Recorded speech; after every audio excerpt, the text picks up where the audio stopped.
안녕하세요. 커피앤톡입니다. 오늘도 와주셔서 감사드리고요. 바로 사연 읽어보겠습니다. 중이 제 머리 못 깎는다는 말이 있죠.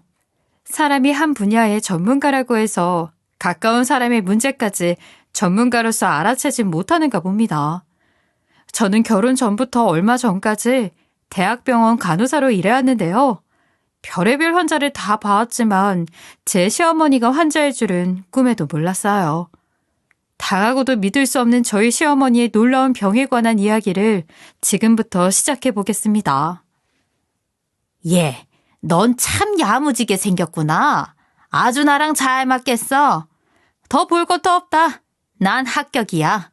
우리 잘 지내보자. 시어머니는 솔직한 분이셨어요. 속에 있는 말을 숨길 줄 모르고 좋으면 좋다, 싫으면 싫다 시원하게 말씀하시는 성격이셨죠. 결혼하겠다고 처음 뵈러 간 날에 연신하고 싶은 말을 다 하시면서 분위기를 이끌어 가시더라고요. 저는 공부만 하고 졸업해서도 힘든 일을 하다 보니 조금 보수적이고 까다로운 면이 많았는데 시어머니는 저와는 완전히 반대로 모든 일에 도전적이고 적극적인 분이라 놀랍기도 했지만 흥미롭기도 했어요. 글쎄, 솔직히 나도 엄마 성격을 아직까지 잘 모르겠어. 그냥 기복이 좀 심하다는 정도? 나야 아버지를 닮아서 꽁한 성격이지만 엄마는 전혀 다르다니까. 별로 공감대도 없고 자기도 나랑 비슷하니까 그럭저럭 잘 지낼 거야. 서로 터치할 일이 딱히 없거든. 물과 불처럼 하도 밝았다 어두웠다 하는 분이니까 거기에만 적응되면 딱히 뭐 어려운 상태는 아닐 거야. 우리 엄마라서 그러는 게 아니라 오히려 저런 사람들이 우리같이 까칠한 부류들하고는 딱 맞을지도 몰라. 시어머니와 정반대인 성격의 남편은 어머니에 대해서 그렇게 잘 알고 있는 것 같지는 않았어요. 그저 자기하고는 전혀 닮지 않은 사람, 좀 별난 엄마 정도로 생각하고 있었죠. 저 역시 저희 가족이 다 비슷한 성격이어서 시어머니가 굉장히 새롭게 느껴졌지만 속을 알 수 없어 답답한 분보다는 차라리 낫다 싶었어요. 제가 그렇게 생각하고 행동하니 시어머니도 그게 편하셨는지 큰 갈등 없이 비교적 잘 지내는 고부 사이가 되었죠. 아니 어제 그 동네 지나가다 봤는데 다 저녁이 되도록 너희 집에 불이 꺼져 있더라. 밤 근무였니? 너야 그렇다 치고 마누라가 밖에서 열심히 돈 벌고 있으면 빨리 집에 들어가서 집이나 깨끗이 치워놓고 있을 것이지. 그 자식은 왜 맨날 그리 늦는다니. 하여튼 지혜비 닮아서 집보다 회사가 늘 먼저지. 먼저야. 예, 피곤할 텐데 어서 들어가 쉬어라. 저녁은 대충 둘이 시켜 먹든지 하고. 그럼 다음에 보자. 시어머니는 늘 이런 식이셨어요. 어머니 댁이랑 저희 집이 그렇게 가까운 거리가 아닌데도 자주 지나다니시면서 관심이 많으셨죠. 일일이 저녁은 뭐에다 해먹어라, 주말에는 어디서 축제를 한다는데 가봐라, 그 근처에 뭐 세일한다는데 필요한 거 있으면 사라 등등 사소한 것까지 간섭하는 걸 좋아하셨어요. 처음에는 도련님이 군복무 중이라 집에 없고 아버님도 돌아가시고 안 계셔서 적적하다 보니 그런가 보다 했어요. 솔직히 한창 3교대로 바쁠 때 결혼해서 정신도 없는데 어머니가 옆에서 한 번씩 봐주시면 고맙기도 하더라고요. 어머니 지금 바쁘세요? 출근했는데 아랫집에서 전화가 와서요. 저희 집에서 무슨 진동음이 계속 난다는데 무슨 얘기인지 모르겠어요. 혹시 한번 가봐 주실 수 있어요? 아이고, 이놈 자식 또 안마의자 켜놓고 출근한 거 아냐? 마누라 없으면 남자들은 꼭 티를 낸다니까. 알았다, 신경 쓰지 마. 내가 가보고 연락하마. 비밀번호 그대로지? 언제나 준비하고 있다 필요하면 출동하는 지구 수비대처럼 어머니는 맞벌이로 바쁜 저희에게 그런 존재셨어요. 나중에 아이가 생기면 의지할 부분이 많을 것 같아 더 잘해드려야겠다 생각했죠. 아이 얘기가 나와서 하는 말인데 사실 결혼 후 저희는 한 번도 피임을 하지 않았어요. 그런데 이상하게 아이가 들어서지 않더라고요. 제가 피곤해서 그런 것 같기도 하고 처음에는 시간이 필요하겠지 했는데 결혼하고 2년 차가 되니까 그때부터는 좀 조급해지기 시작하더라고요.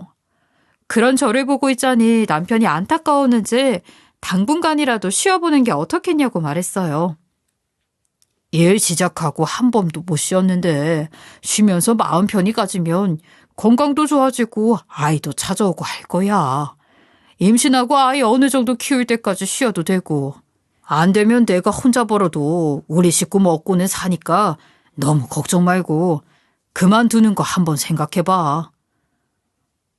집 대출도 있는데 어떻게 그렇게 해. 아이 낳으면 돈은 또 얼마나 더 들겠어. 또 내가 아직 경력이 안정적인 편이 아니라 쉬었다 나가면 제대로 된 자리나 있을지 알 수도 없고. 자기가 나 생각해주는 마음은 알겠는데 조금만 더 생각해 볼게. 그렇게 병원을 그만둘까 말까를 고민하고 있었는데 다음날 시어머니한테 전화가 온 거예요. 생각지도 못한 이야기를 하시는 바람에 깜짝 놀랄 수밖에 없었죠. 혹시 너희 임신 준비하니? 젊은 애들이 뭐 벌써 애를 낳으려고 그러니? 그냥 즐길 거 즐기고 돈 벌 만큼 벌고 그러다가 자연스럽게 생기면 낳던가 하는 거지. 너 혹시 벌써 임신한 건 아니지? 암튼 바쁜데 전화해서 미안. 내가 생각나면 빨리 말해버려야 하는 성격이잖니. 그래, 수고해라. 혹시 저희 집에 도청기를 달아놓았나 하는 의심이 들 만큼 바로 전날한 이야기를 하고 계셨죠. 이상한 생각이 들었지만 설마 하고 잊어버리려 했었어요. 남편도 어이없다며 그냥 넘겨버리더라고요. 그런데 어느 날 일이 벌어진 거예요. 어머니가 저희 집에 반찬을 갖다 주러 저 쉬는 날 오셨는데 욕실에서 나오시더니 이렇게 말씀을 하시는 거였어요. 얘, 너 정말 임신한 거 아니니? 아휴, 아니라니까 왜 자꾸 그러세요? 근데 내가 또 속으로 숨기고는 못 사니까.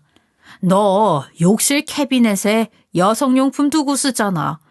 그게 저번에도 그렇고 왜 안 보이니? 생리 안 하는 거 아니야? 정말 놀랄 노자였어요. 어머니가 알고 보니 저희 집 욕실에 있는 제 여성용품을 체크하고 계셨다니 충격적이었죠.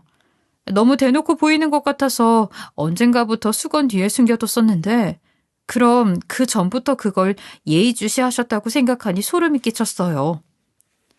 어머니, 그건 그냥 제가 뒤쪽에 두고 쓰느라고. 근데 어머니, 저희 욕실 캐비넷까지 뒤져보시는 건 좀... 임신 문제는 저희가 알아서 할게요. 너무 그렇게 저희 사생활까지 깊이 들어오시는 건. 암튼 어머니, 지금 임신한 건 아니에요. 그때 저는 처음으로 시어머니의 다른 얼굴을 봤어요. 평소 시어머니가 늘 들떠있고 목소리도 밝고 하셨다면 그때 시어머니는 차갑게 식어서 강한 냉기를 뿜고 계셨죠. 심지어 그 좋아하시던 말씀도 안 하시고 저를 매섭게 노려보며 서 계시만 하더라고요. 마치 저승사자처럼요. 단번에 제가 큰 실수를 했구나. 잠자는 사자의 코털을 건드렸구나 하는 예감이 들었어요. 어머니, 저는 그런 말씀이 아니라 됐다. 이만 가보마. 그렇게 어머니는 싸늘하게 집을 나서셨어요. 자비하시라고 용돈이라도 드렸어야 했는데 너무 죄송하고 마음이 무거웠죠. 그렇게 어머니가 가시고 나니 아무리 생각해도 마음이 불편해서 전화를 드렸어요. 저녁 내내 전화를 드렸지만 어머니는 끝내 받지 않으시더라고요. 그러더니 밤늦게 문자 한 통을 보내 상황을 정리하셨어요. 신경 쓰지 마라. 난 괜찮다. 임신은 너희끼리 알아서 해라. 마음이 편하진 않았지만 어머니가 더 이상 그 얘기를 하고 싶어 하지 않는 것 같아 그만했어요. 그리고 한동안 별 왕래 없이 시간을 보내며 눈치를 보고 있었죠. 그 사이 제가 자꾸 몸살이나 알아놓고 여기저기 아픈 데가 많이 생기면서 결국 일을 그만두게 됐어요. 그동안 몸과 마음이 많이 지쳐 휴식이 필요한 것 같더라고요. 임신도 해야 하는데 아무래도 안 되겠기에 남편과 상의 끝에 아예 일을 그만하기로 했어요.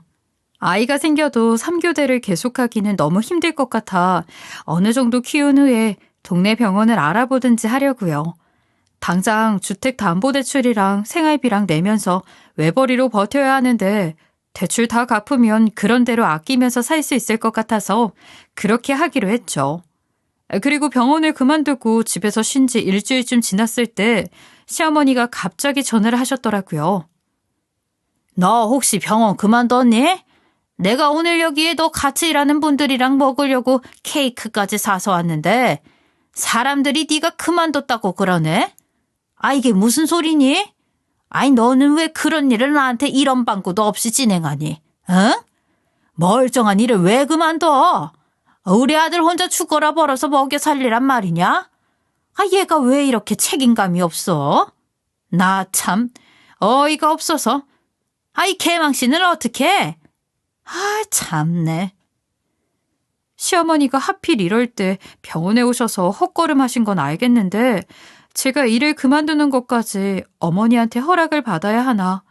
이게 그렇게까지 화를 내실 일인가 이해가 가지 않았어요. 임신의 직전까지 제가 왜 시어머니 허락하에 결정을 해야 하는지 알 수 없었죠. 어머니, 미리 말씀 못 드린 건 죄송해요. 제가 몸이 좀 안 좋아서 당분간 쉬기로 했어요. 그런데 어머니가 너무 화내시니까 제가 당황스러워요. 저희 일은 저희가 결정하는 건데 아무튼 어머니 헛걸음 하시게 한 건 죄송하게 됐어요. 뭐? 죄송? 이게 죄송하다고 끝날 일이야? 아닌 말로 네가 솔직히 볼 게 뭐가 있냐? 일하니까 우리 아들 목은 안 조르고 살겠구나 싶어서 오케이 한 건데 일을 그만둬? 아픈 게 벼슬이니? 임신하는 게 벼슬이야? 여기 어디에 애 안 낳아본 사람이 있니? 참나. 암튼 너 그렇게 알아라. 난 너희 이혼시킬 거다. 너희들이 어떻게 나오든 난 상관없어. 이건 엄연한 결혼 사기야. 정말 1부터 10까지 말도 안 되는 말씀만 하시며 흥분하시는 시어머니는 제가 상대할 수 있는 분이 아니셨어요. 생각하시는 게 아예 제 상식으로는 감당하기 어려웠고 그래서 설득시킬 엄두조차 내기 어려웠죠. 그저 한 대 3개 맞은 사람처럼 정신이 나간 채 소파에 앉아있을 수밖에 없었어요.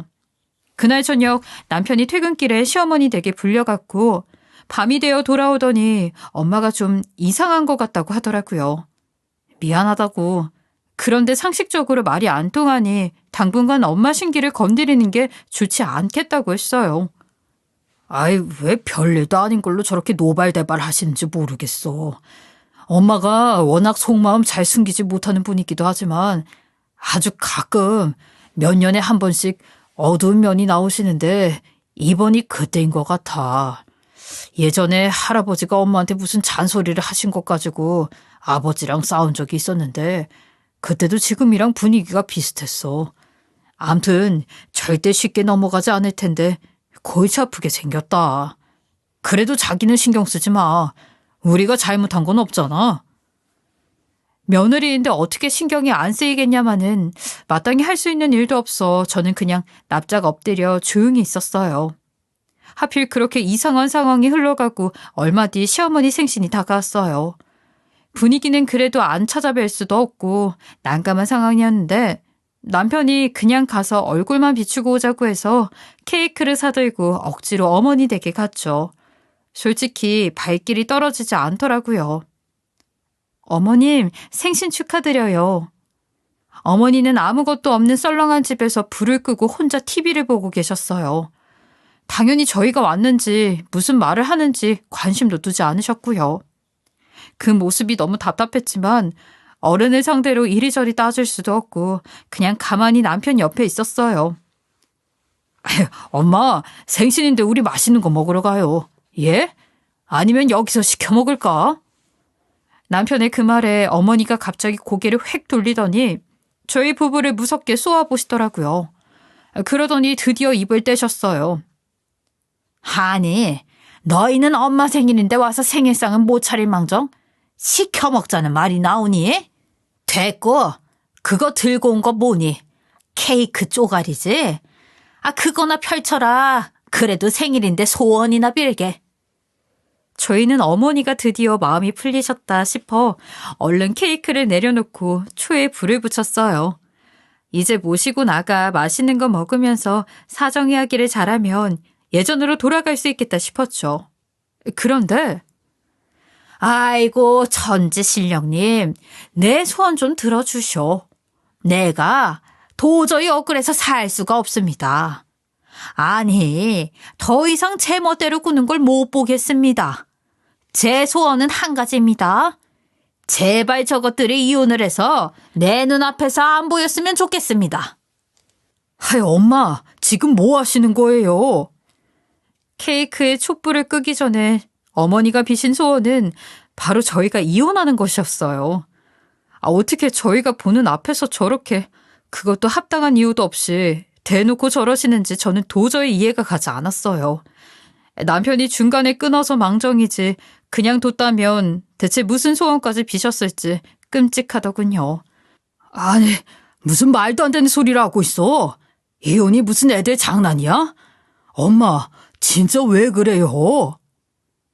내가 뭘? 너 쟤한테 완전히 속은 거야. 제가 결혼할 때 우리한테 뭐라고 그랬니? 자긴 공부한 게 아까워서라도 계속 일해야 된다고.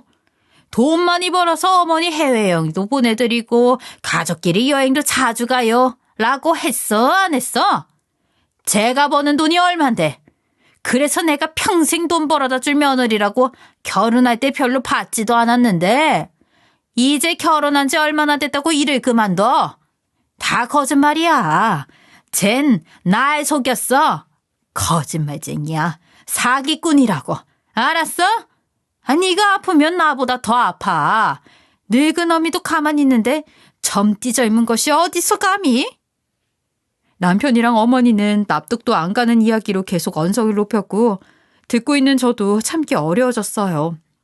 결혼 전 한 말을 두고 마치 계약을 어긴 사기꾼 취급하는 어머니에게 할 말은 할 수밖에 없었죠. 어머니, 설마 그때 그 얘기 때문에 저한테 이러시는 거예요? 그땐 그랬고 지금은 사정이 달라졌잖아요. 임신이 안 되니까 불안하고 자꾸 아픈 데가 생기니까 좀 쉬어야겠다 생각한 거예요. 그게 이렇게 속았다 사기다 할 수 있는 얘기인가요? 그리고 저 결혼할 때 어머니한테 할 만큼 했어요. 제 형편에 예단도 그만큼 했으면 많이 한 거라고 생각해요.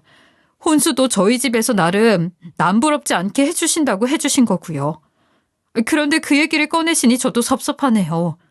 어머니가 이렇게 나오실 줄은 정말 몰랐어요. 그리고 어머니 손주 가지려고 애쓰는 거잖아요. 어머니 손주요. 어머니는 손주가 안 기다려지세요? 뭐? 이게 정말? 태어나서 누군가와 이렇게 감정적으로 싸워본 건 처음이었어요. 그 상대가 하필 시어머니라는 게 한탄스러울 뿐이었죠. 결국 남편의 중재로 싸움은 끝났지만 그런 시어머니에게 억하심정이 생겨 저는 시어머니를 미워하게 되었고 시어머니도 저를 대놓고 싫어했어요. 흔히 말하는 고부 갈등이 흔히 말하는 것보다 훨씬 더 강력하게 저를 짓누르게 된 거죠. 그러던 어느 날 반전의 사건이 벌어졌답니다. 군에 있는 도련님이 모처럼 휴가를 나온 온 가족이 다 같이 외식을 하러 나갔어요. 중식당 한복판에서 어머니가 갑자기 쓰러지신 거예요. 엄마, 괜찮아? 누가 119 좀 불러주세요. 다급한 상황에 저는 남편을 제치고 긴급하게 심폐소생술을 시도했어요. 명색이 간호사이기도 했고 시모는 미워도 사람 목숨은 살려야 했기에 땀을 뻘뻘 흘리면서 심폐소생술을 계속했죠. 그러다가 구급차가 왔고 시어머니는 응급실까지 무사히 가 목숨을 구할 수 있었어요. 원래부터 혈압이 낮으셨는데 밀폐된 공간에 갑자기 들어가면서 어지러우셨던 모양이에요. 다행히 큰 병은 아니었어요. 태어난 시어머니는 남편과 함께 어머니 집 대신 저희 집에 오셨어요. 혹시 어머니가 불편해하실까봐 병원에도 못 가고 있었는데 정말 깜짝 놀랐죠. 어머니는 집에 들어오셔서는 절 보시자마자 아이처럼 눈물을 흘리시더라고요. 아이고, 내가 간호사 며느리 덕에 살았다. 아이고, 이 구질구질한 목숨 한번 살려보겠다고 네가 얼마나 힘을 썼니? 그래, 고맙다. 고마워. 너는 내 생명의 은인이야. 제 손까지 잡으시며 연신 고맙다고 하시는 시어머니의 180도 달라진 태도는 저를 당황스럽게 했어요. 너무 속보이고 부담스러웠죠. 어쨌거나 분명한 건 그런다고 달라질 사이는 이미 아닌 지 오래였다는 거였어요. 그리고 다음날 집에 택배가 도착했어요. 어머니가 보내주신 각종 반찬이며 밑반찬들이었어요. 아프신 분이 언제 이런 걸 챙기셨나 싶었죠. 더군다나 얼마 전까지만 해도 이혼하라고 바락바락 소리 지르시던 분이셨으니까요. 감사하게 받아는 놨지만 어머니에게 받은 상처가 아직 아물지 않은 터라 예전처럼 맛있게 먹지는 못하겠더라고요. 어머, 이게 뭐야? 자기야, 이거 당신이 샀어? 아, 그거 산삼이래. 자기 요즘 몸이 안 좋다니까 엄마가 자기 주라고 그러더라고. 비싼 거라고 꼭 자기만 주라던데? 30년 된 거라 5불에 1,000만 원 정도 안 되나? 며칠째 몸살이 났는지 비실비실 거렸는데 그걸 남편이 또 어머니에게 얘기했었나 봐요. 갑자기 산삼을 얻어왔더라고요. 고맙긴 하지만 한편으로는 이 비싼 걸 왜 나한테 주나 싶었어요. 아가, 아프다면서. 아이고, 몸이 안 좋아 어쩌니? 그거 아직 안 먹었지? 이게 보통 산삼이 아니래. 꼭 너만 먹어야 된다. 뿌리가 좋은 거니까 지금 뿌리부터 씹어 먹어라. 응? 나 보는 앞에서 먹어. 네가 잘 먹어야 내가 안심하고 가지. 제가 안 먹을까 봐 그랬는지 어머니는 다음날 바로 저희 집에 오셨어요. 정말 어지간히 해야지. 갑자기 왜 이러시나 부담스럽더라고요. 그래도 이혼할 것도 아닌데 계속 시어머니와 껄끄럽게 지낼 수는 없어 감사히 먹으려고 했어요. 그리고 뿌리를 하나 뜯었는데 그때 갑자기 어렸을 때 생각이 나더라고요. 삼을 먹다 다 토하고 해서 병원에 간 적이 있었거든요. 병원에서 제가 삼하고 체질이 안 맞는다고 했던 것이 어렴풋이 생각이 났어요. 자초지종을 말씀드리며 못 먹을 것 같다고 하니 시어머니가 또 안 좋은 표정을 지으셨어요. 아우, 얘, 너는 이게 얼마짜린데 사온 사람 정성을 생각해서라도 어떻게든 방법을 찾아봐야 되는 거 아니니? 너 이러는 거 나 정말 섭섭하다. 옛날 같으면 속이 뒤집히든 말든 시부모가 먹어라 하면 먹었지만은 내가 그 정도로 무식한 여편네는 아니다. 어떻게 방법을 좀 찾아봐. 아무튼 이건 무조건 너 혼자 먹어야 돼. 그래야 약발이 받아. 건강한 사람은 아무 소용 없으니까. 네, 그럴게요, 어머니. 일단 상황을 모면하는 게 좋겠다 싶어 먹는 방법을 알아보겠다고 했어요. 어머니는 그런 말을 믿고 돌아가셨고 저는 일단 몸이 좀 괜찮아지면 한의원에 가서 물어봐야 되겠다 싶어 자리에 누웠어요. 그런데 당장 내일 아침부터 전화통에 불이 날 텐데 지금 해결하지 않으면 안 되겠다 싶어 편하게 눕지도 못하겠더라고요. 그래서 급한 대로 인터넷을 검색해봤어요. 그랬더니 소화가 잘 안 되는 사람은 산삼뿌리를 끓여 먹으라고 하더라고요. 1,000만 원이나 하는 산삼이라는데 생으로 못 먹는 게 아쉬웠지만 일단 끓여보기로 했어요. 그렇게 하면 가족들도 다 먹을 수 있고 오히려 더 좋을 것도 같았죠. 어머니가 내일 아침부터 오시면 무슨 소리를 하실지 모르니 얼른 산삼뿌리를 몇 개 뜯어 주전자에 끓여놨어요. 그때까지만 해도 저는 시어머니를 전혀 의심하지 않았어요. 시어머니가 너무 자연스럽게 행동하셔서 깜빡 속을 수밖에 없었죠. 그런데 다음날 시어머니의 엄청난 꿍꿍이가 드러나고 말았어요. 평범한 사람이라면 너무나 충격적이어서 믿기 힘들 이야기가 바로 제 눈앞에 펼쳐지고 있었어요. 얘 일어났니? 그 산삼은 먹었어? 어떻게 먹으라고 하디? 어머니는 제 예상대로 아침 일찍부터 저희 집에 오셔서 제가 산삼을 먹었는지 확인하셨어요. 그때 마침 한의사인 아는 언니에게 전화가 왔어요. 이렇게 먹어도 되느냐고 물어보려고 어제 전화를 했었는데 안 받더니 이제 확인한 모양이었어요. 어머니 잠시만요. 저 한의원에서 전화가 와서. 그래. 그런데 이건 뭐야? 보리차니? 어머니는 끓인 산삼뿌리를 식히려고 담아둔 유리병을 보셨고 저는 통화 중이라 그게 산삼이라고 묻는 건 줄 알고 고개를 크게 끄덕이고 방에 들어가 전화를 받았어요. 그리고 전화를 받고 나와보니 시어머니가 그 물을 마시고 계시더라고요. 목이 마르셨는지 2컵이나요. 어머니 그거 드셨어요? 맛이 괜찮아요? 근데 맛이 왜 이러니? 구수하질 않네. 이거 그거예요. 어머니가 주신 산삼이요. 지금 아는 한의사 언니한테 전화로 물어봤는데요. 이렇게 끓여 먹으면 괜찮을 거래요. 더 끓일 테니까 어머니도 한 병 가져가. 뭐? 이게 그 산삼 뿌리를 끓인 거라고? 보리차가 아니었어? 네, 일단 2뿌리만 끓여봤어요. 저 같은 사람을 이렇게 끓여서 라고 하자마자 시어머니는 갑자기 얼굴이 울그락불그락해지더니 싱크대로가 구역질을 하기 시작했어요. 아니, 좀 더 정확히는 자기 목을 자기가 쥐어잡고 손가락까지 넣어가며 억지로 토해내고 있었죠. 어머니, 왜 그러세요? 맛이 이상해요? 어머니도 저랑 같은 체질이신가? 그리고 시어머니가 구역질을 하다 말고 다가오는 저의 뺨을 세차게 올렸어요. 서 있다가 휘청거리며 주저앉을 정도로 강한 분노를 담은 손길이었죠. 야, 이년아. 네가 날 죽이려고 한장했냐? 아주 미운 게 미운 짓만 한다더니 이걸 날 먹여? 저는 정말 어이가 없었어요. 왔다 갔다 정신이 없는 시어머니 감정 온도계에 노란하는 게 너무 힘겹고 서글퍼 울면서 소리를 질렀죠. 아니, 대체 저한테 왜 이러세요? 너 내가 이거 마실 줄 알고 여기다 놓은 거지? 그렇지? 너 내가 올 줄 알고 다 준비해 놓은 거지? 이 사람 해야 할 것 이거?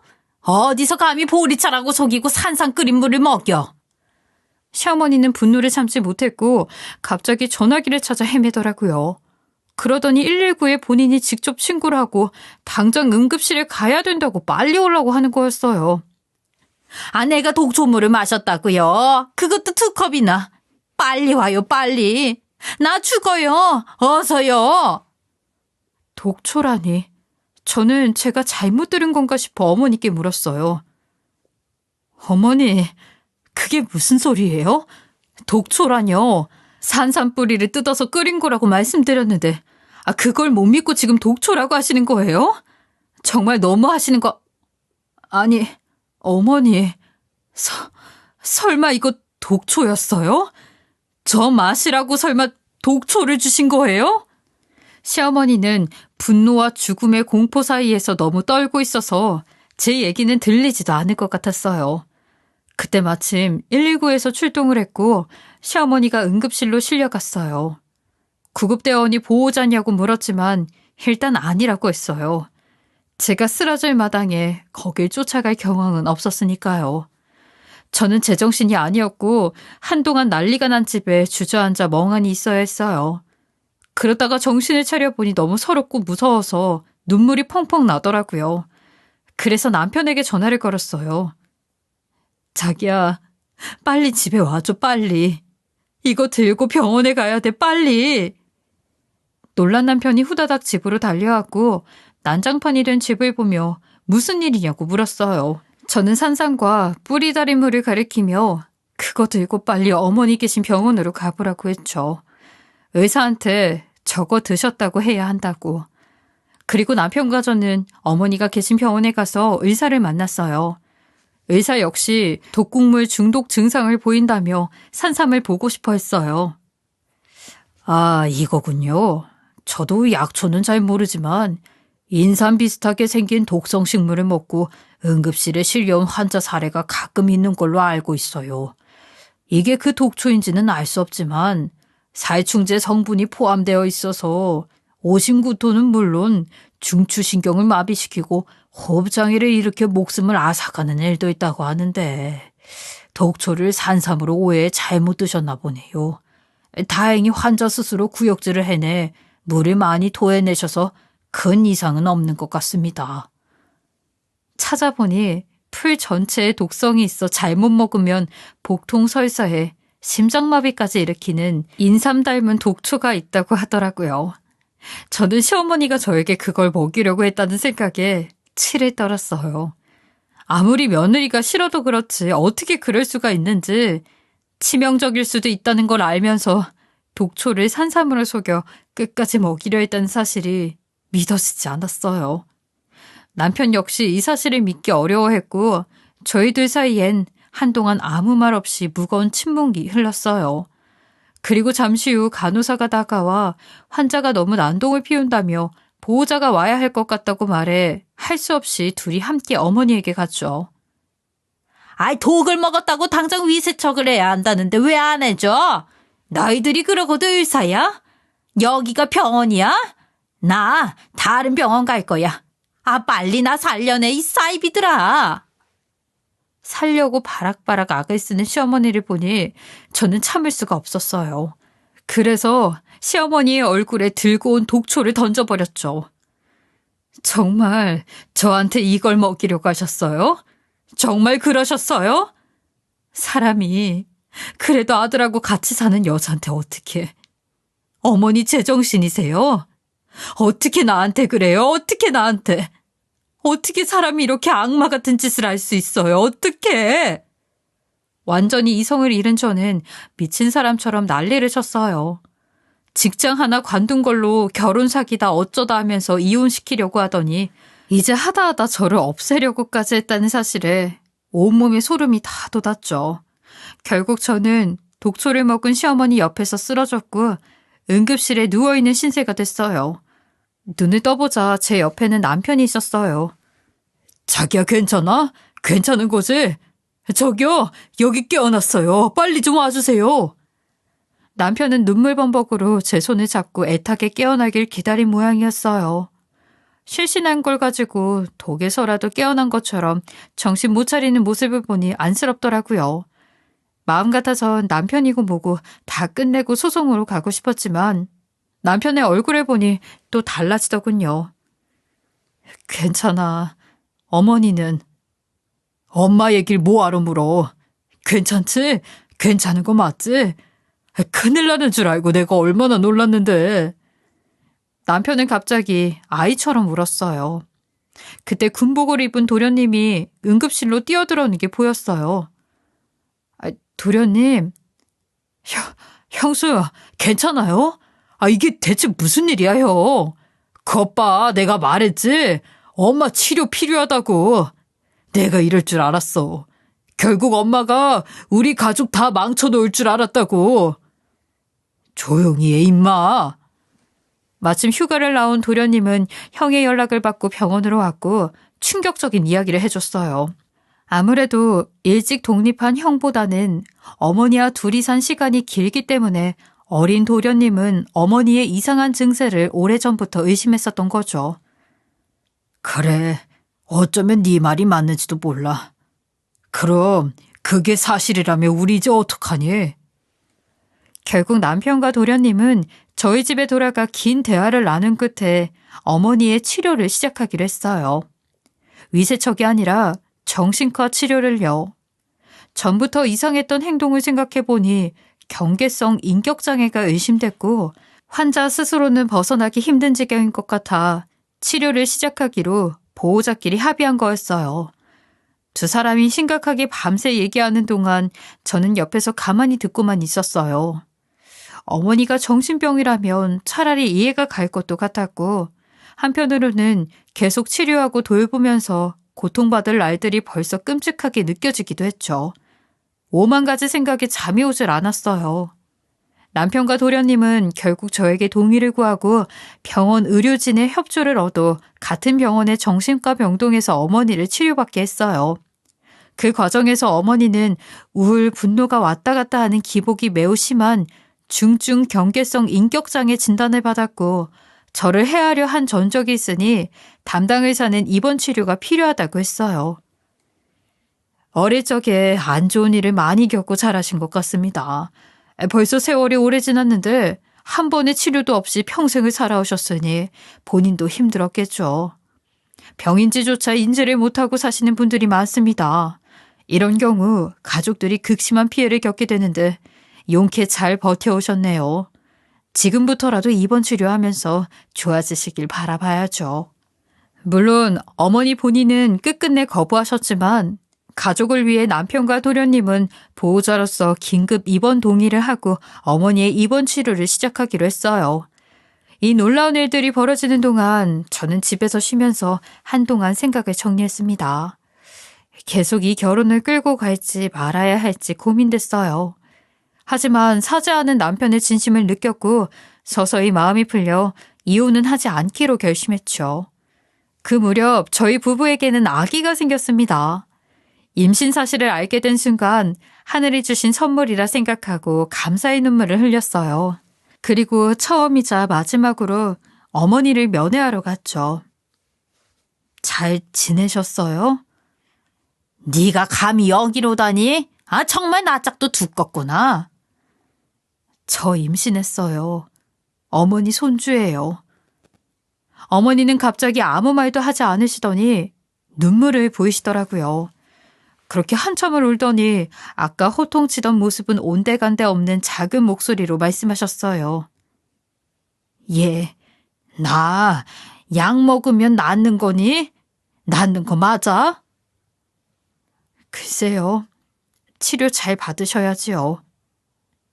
나 낳고 싶다. 나 낳을 테니까 아기 나오면 꼭 보여줘야 돼. 응? 손주 얘기가 나오자 아기처럼 순해진 어머니를 보니 이젠 엄마로서 나쁜 마음을 먹어 무엇하냐는 생각이 들더라고요. 그래서 그냥 어머니를 용서하기로 했어요. 쉽지는 않겠지만 제 남편의 어머니이자 제 아이의 할머니는 그저 아픈 분이라고 인정하고 살려고요. 살다 보니 제 인생이 드라마보다 드라마같이 느껴지는 순간이 있더라고요. 덕분에 많이 성숙해지고 가족의 소중함도 느끼게 되었어요. 여러분은 부디 저와 비슷한 경험이라도 겪지 않고 평범하게 사시길 바라면서 제 긴 이야기를 이제 마칠게요. 들어주셔서 감사해요. 지금까지 커피앤톡이었습니다. 오늘도 끝까지 함께 해주셔서 감사하고요. 다음 영상으로 또 찾아뵙겠습니다.